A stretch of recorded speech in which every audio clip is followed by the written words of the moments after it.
안녕하세요. 절대값TV의 명품 PD 한PD입니다. 자, 이번 이 시간은 최근에 그 뜨거운 그 코스닥 시장, 자, 그것에 대해서 한번 이야기를 해드리겠습니다.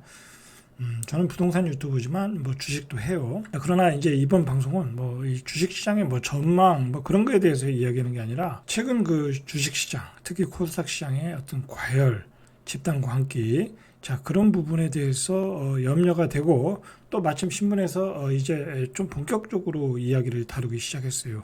심각한 도박판이 벌어졌다라고 판단을 하는 것 같아요. 제목을 뭐라고 그랬냐면 증시의 비투가 이루어지고 있다라는 거예요.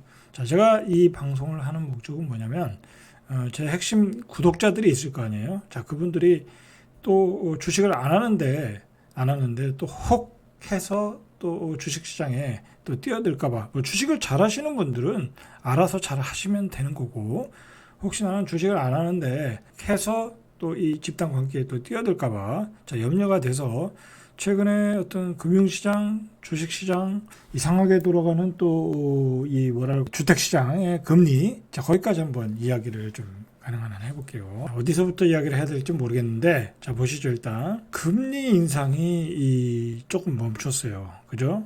미국의 은행이 파산하고, 자 미국의 기준금리도 이제 마지막 한 번만 더 올리면 되고, 자 그러니까 우리가 금리를 올리는 고삐도 늦췄어요. 그리고 우리가 금리를 더 이상 올리면 이거는 뭐 국민적 저항이 생기니까 윤석열 정부에서 오히려 금리를 낮췄어요.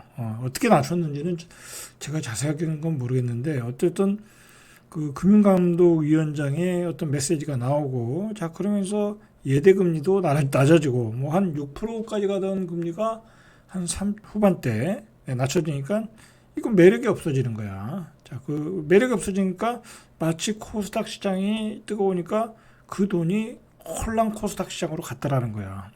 그렇지 않겠어요? 뭐 주식 시장이 좋다고 하니까 주식 잘 하시는 분들이 가는 것은 문제가 없어요. 자, 그러나 주식을 모르는 사람들이 이 예금 금리를 빼서 간다는 것도 문제가 있죠.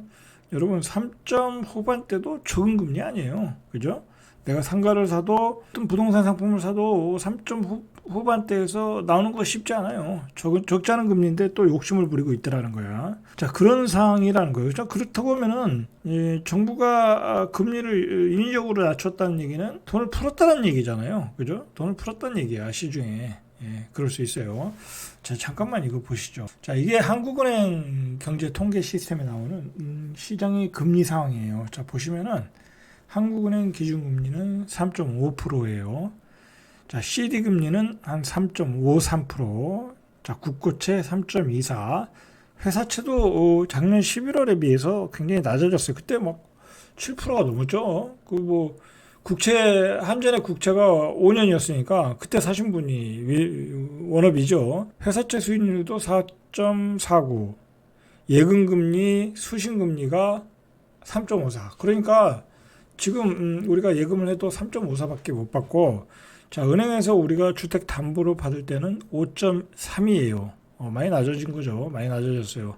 자 여기에 이제 특례보금자리로 가면 4%, 그 다음에 생애 최초로 가면 한 3점 후반대까지 낮아지고 있어요. 이렇게 금리가 낮아졌다라는 거예요. 자 그런데 우리가 한 가지 체크해야 될 게 뭐냐면, 금리는 낮아졌는데 물가는 계속 오르더라. 그죠? 냉면 한 그릇에 18,000원이 말이 되냐, 그런 기사도 나왔죠. 그리고 뭐 소주값도 오르고 술값도 오르고 반찬값도 오르고 과일값도 다 올랐어. 자 그러니까 사람들은 살기가 더 힘들어졌죠. 물가는 폭등했고 내가 은행에 저금한 돈은 이자가 덜 나오고, 자 불만이 많겠죠. 그죠? 같이 이자가 떨어지면 물가도 떨어져야 되는 거잖아요. 그러니까 물가는 올라가고 금리는 떨어지고, 그죠? 서민들은 뭐 무리하게 대출받아서 집을 사지 않았으니까 지금의 정부, 윤석열 정부가 지지율이 떨어지는 이유는 여기에 있는 거예요. 여기에 있는 거야. 바로 물가 폭등, 금리 하락을 했는데 물가가 폭등했다.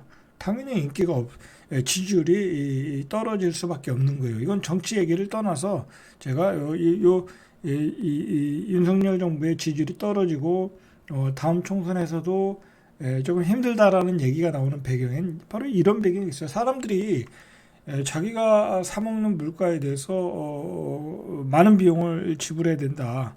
과다하게 올랐다라고 하면 민감할 수밖에 없는 거예요. 그렇지 않겠습니까? 거기다가 금리가 이렇게 떨어지지 않다 보니까 금리가 이렇게 하향 안정화되다 보니까 또 집값이 뭐 들썩거리는 건 아니지만 집값이 떨어지질 않고 있잖아요. 그런데다가 예전에 가격은 아니지만 또 반등을 해서 거래가 좀 되고 있잖아요. 서울의 핵심 지역에서 뭐 지방은 뭐 의미가 없는 얘기고. 자, 그러다 보니까 서울의 집값도 안 떨어지고 물가는 폭등하고 이거 옛날에 이거 좌파 정부 때 조금 우리가 이 경제 정책을 잘못해서 좀 더 잘 살아보자고 윤석열 정부를 지지했는데 이거 뭐 아니네. 그렇게 된 거야. 상황이 그렇게 된 거야. 자, 그러니까 윤석열 정부는 대책을 마련해야 돼. 이거 근본적인 대책을 마련하지 않으면 제가 뭐 정치 평론가는 아니지만 제가 보기에는 힘들어. 상황을 반전하기가 힘들다라는 거야. 뭐랄까요? 지금 여당의 핵심 참모들은 이런 점들을 생각을 해야 돼. 서민들이 생각하기에 물가가 이거 폭등하면 답이 없는 거야. 실질 소득이 감소되니까. 그러니까 원래는 이제 한전, 전기세와 가스비, 자, 그런 것들을 좀 올려야 되거든요. 좀 한전이 올해만 해도 뭐 누적된 게 10조라고 그래요. 그러면 이제 연말로 가거나 아니면 이제 중반기 넘어가면 또 한전채를 발행해야 돼. 지금 한전채 발행하면 채권 시장이 또 들썩거릴 수 있어. 돈이 이제 한전채로 빨려 들어가니까. 자, 그런 그 폭탄을 지금 안고 가고 있는 거야. 근데 여기서 만약에 가스비와 전기세를 올렸다. 그러면 물가는 폭등하는 거야. 자영업자는 폭망하는 거야. 왜냐면 자영업자도 뭐 주로 쓰는 게 가스와 전기잖아. 그죠? 자, 그래서 못 올리는 거야. 그런데 세수가 또 감소됐어. 지금 윤석열 정부 지금 이 여당의 입장에서는 굉장히 삼중고에 있어. 물가는 폭등하고 세수는 감소하고 집값은 안 떨어지고 그러니까 지지율은 떨어지고 대책이 없죠. 이거 대책이 없네. 자, 그런데다가 지금 우리 경제는 굉장한 위기야. 일단 위기잖아요. 자, 보세요. 경제 성장률이 0.4야. 민간 소비 증감률이 마이너스 0.6이야. 이거 소비를 안 해. 사람들이 소득이 감소됐기 때문에. 자, 그렇다라는 거야. 재화의 수출 증감률도 마이너스 5.1이야. 지금 반도체가 안 팔리니까 감산까지 했잖아요. 그리고 삼성전자도 이제 2분기 가면 마이너스 적자로 가고 갈 수 있고 하이닉스는 이미 적자로 돌아서 자, 우리 수출은 계속 무역 적자가 나고 굉장히 안 좋은 상황이 지금 기다리고 있는 거야. 지금 원화 가치가 이렇게 되면 떨어질 확률이 높다고.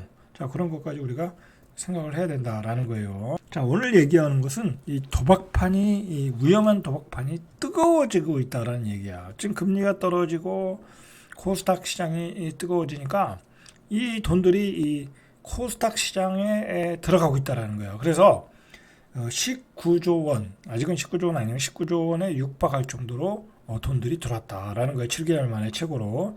고객 예탁금이 19조 원, 7개월 만에 최고치를 기록했고, 자, 연초는 이제 낮았으니까 감소세를 보이던 신용융자도 다시 증가하고 있다. 자, 요즘 최근에 급등하는 주식이 2차 전지잖아요. 자, 2차 전지는 뒤에서 얘기할게요. 자, 그러면서 이 2차 전지에 투기 자금들이 몰려 들어오고, 자, 이게 예를 들어서 에코프로 BM인가요?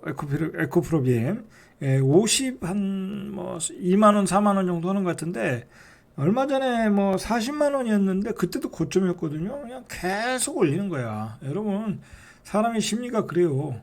계속 올리면 사람들이 결국은 따라 들어오게 돼 있어. 저거 계속 올라가네 하고 따라 들어온다니까. 그러면서 이제 증시에 무슨 루머가 퍼지냐면, 예를 들어 지금 50만 원이면 저거 100만 원 간대. 그렇게 되는 거야. 자, 그때 다 물리는 거야. 자, 조심하셔야 됩니다. 7일 금융투자협회에 따르면 신용융자 잔고가 4일 기준 18조 7,755억 원. 자, 지난 20일부터 10일 연속 8,282억 원이 들어왔다는 거예요. 그러니까 이 돈이 왜 들어오겠어요? 이 투기판으로 돈이 들어오는 거야. 투기판이 뜨거워지니까. 지난해 9월 26일에 18조 7,767원 이후 가장 높은 수준이다. 이게 이제 15조까지 떨어졌다가 시장이 뜨거우니까 돈들이 들어오는 거야. 시장이 뜨거우면 돈들이 들어오는 거예요. 그래서 현재 19조 원을 넘보고 있다라는 거야. 자, 이게 걱정이 되는 거죠. 걱정이 되는 거야. 이 주식시장이라는 것은 쉽게 얘기해서 초보자의 돈을 그 고수들이 뺏어 먹는 구조예요. 이제 그렇게 보시면 돼. 그러니까 초보자들은 모르잖아. 그 주식이 과대평가됐는지 모른다고. 뭐 계속 올라간대. 그러면은 저거는 뭐 2차 전지는 앞으로 뭐 유망하대. 뭐 전기차 아직 뭐 시작도 안 한 거야. 그러면서 이제 사람들이 사는 거야. 자, 2차 전지 관련주가 코스닥 시장을 주도하자 여기에 뛰어든 개인 투자자들이 늘어났다라고 보시는 거야. 자, 그래서 이 에코프로 그룹주가 3개가 있어요. 이 에코프로주 3개가 석 달 동안 거래 대금만 모두 54조 원이 넘는다는 거야. 이 3개의 기업에 에코프로비에 에코프로, LNF 이렇게 3개의 기업에 거래 대금이 54조가 몰렸다는 거야. 이거 문제가 있는 거죠. 과열이죠. 자, 에코프로 BM이 27조 5,724억 원. 자, 이게 그 다음에 에코프로가 26조 4,605억. 이게 시가총액인가요? LNF가 17조 2,726억 원. 자, 그게 이제 거래 대금이었다라는 거고. 자, 보세요. 에코프로가 이게 시가총액이 거의 15조야. 14조 9,820억 원. 14조 9,800억 원 정도. 자, 이 정도야. 그러면 이게 지금 보면 시가총액 자체가 뭐 LG전자와 한 4조 차이밖에 안 돼.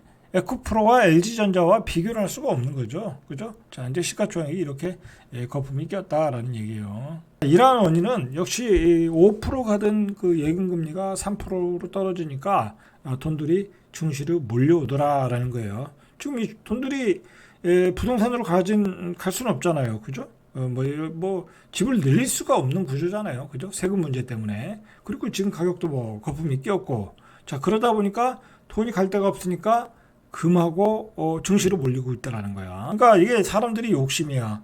3%대 예전에 우리가 뭐 1%, 2%도 받았잖아. 2%도 받았잖아. 1.5%도 받았잖아. 이 3%가 적지 않은데 증시가 너무 좋으니까 상대적으로 3%대 수준으로 떨어지니까 투자 매력이 없대. 이건 아니죠. 그죠? 3%대 후반만 줘도 적지 않은 금리예요. 근데 이제 워낙 물가가 폭등하니까 사람들이 이 어떤 위기감을 갖는 거야. 이 현금에 대해서. 그죠? 물가가 폭등하니까 인플레이션이 일어나니까 또 투기판으로 달려가고 있는 거야. 올해 증시의 대기자금 성격인 투자자 예탁금이 올해 1월 43조까지 내려갔지만 4월 기준으로 50조 5,307억 원까지 올랐고 지난달 3일 고객 예탁금은 53조 정도 53조 505억 지난해 9월에 54조 7,126억 원이니까 이후 최고니까 지난해 9월을 육박할 수 있다는 거야. 자, 여러분들 이거 신경 쓰셔야 돼. 지금 점점 시장이 과열된다. 제가 생각하기에는 제가 이제 주식에 대해서도 방송을 올리고 있는데 이 주식이 지금 한 2,500에 안 되거든요. 2,400, 한 80, 70 정도인데 자, 이렇게 조정을 받고 기간 조정을 주고 한 번 더 올라갈 수 있거든요. 충분히 올라갈 수 있어요. 지금 차트상으로 보면 그러면 한 2,700까지는 그 전망을 잘 하시는 전문가들도 그 정도는 예상을 하고 있어요. 자, 이렇게 올라가는 장은 뭐 경기가 좋아서 올라가는 게 아니라 말 그대로 그냥 도박판이 벌어진 거야. 유동성 장세 때문에 올라가는 거야. 자, 그러면 제가 걱정하는 것은 뭐냐면 바로 그렇게 장이 올라갈 때 2,500에서는 지금 막 일반인들이 팔고 있거든요. 근데 2,500, 2,600, 2,700 가면 3,000이 간다고 일반인들이 또 개떼같이 몰려들어와. 두고 보세요. 삼성전자 9만 원 등 갈 때 그렇게 밀려 들어올 듯이 삼성전자 또 한 7만 원 넘어버리면 또 10만 원 간다고 또 들어온다니까. 거기서 다 물리는 거야. 조심하셔야 돼. 예? 제가 미리 방송하는 거야. 예, 걱정이 돼가지고 제 핵심 구독자들이 걱정이 돼가지고 미리 방송하는 거야. 주식을 좀 잘하시는 분들은 예를 들어서 그런 코스닥 하지 마시고 싼 주식들, 싸고 좋은 주식들 많거든요. 그런 배당도 주고 그런 주식들을 그냥 사모으면 되는 거야. 코스닥에 뜨거운 주식 하지 마시고 굳이 하시겠다고 하면 주식을 난 잘 못하겠다. 아예 적성에도 안 맞다. 그러면 그냥 금리에다 넣어놓으시면 돼. 예금에다 넣어놓으시면 되는 거야. 자, 지금 이 코스닥 시장이 얼마나 거품이 심한지를 뭐로 알 수 있냐면 코스피 대비 코스닥 시총 비율을 보면 돼. 지금 20.99%라고 그래. 그래서 코스피 시장 대비 코스닥 시총 비율이 20.99%인데 최고치 경신을 눈앞에 두고 있다고 그래요. 전날 종가 코스피 시총이 1944조 2114억 원인데 코스닥이 408조야. 비율은 20.99%. 이건 거의 최고치를 앞두고 있다고 그래요. 언제가 최고치였냐면 작년 9월, 작년이 아니죠. 시장이 뜨거울 때 2020년 9월 11일이 21%였다는 거야. 이후 최고치라는 거야. 그러니까 코스닥이 지금 거품으로 가고 있다라는 거야. 거품으로 가고 있다. 자, 이 코스피 대비 코스닥 시총 비율이 가장 낮았던 게 지난 1월인데 17.40%. 근데 현재 수치까지 3.59포인트나 올랐는데 불과 3개월 만에 올랐다라는 얘기예요. 자, 에코프로비엠이 13조 5,357억, 에코프로가 10조 1,510억, LNF가 5조 4,201억. 자, 이렇다면 자, 우리가 한번 옛날에 생각을 해봐야 돼. 이 코스닥 시장은 계속 버블을 만드는 것을 반복을 해왔어. 예전에 이제 코스닥 시장이 초창기에 상장할 때 그때 대단했죠. 지금 말하면 뭐겠어요. 다음 그 다음에 뭐가 있었습니까? 굉장히 많은 코스닥 기업들이 몇십 배가 올랐잖아. 몇십 배가 몇백 배 오른 것도 있었죠. 자, 그 중에 대표적인 게 새롬기술이었잖아. 그죠? 새롬기술 지금 회사가 없어졌죠. 자, 마찬가지다. 마찬가지다. 이 코스닥 주식은 한번 이렇게 거품이 낄 때 어마어마하게 거품이 낀다. 거품이 꼈다가 빠진다라는 거예요. 여러분들 절대로 조심하셔야 돼. 여기에 또 집단감기가 지금 나오고 있어요. 나오고 있는 상황에서 여러분들 또 이자가 잘 나오는 이 정기예금을 깨가지고 이렇게 위험한 주식에 들어가시면 패가 망신할 수 있어요. 자, 걱정이 돼서 한번 제작해 봤습니다. 이상 절대값 튜브의 명품 PD 한 PD였습니다.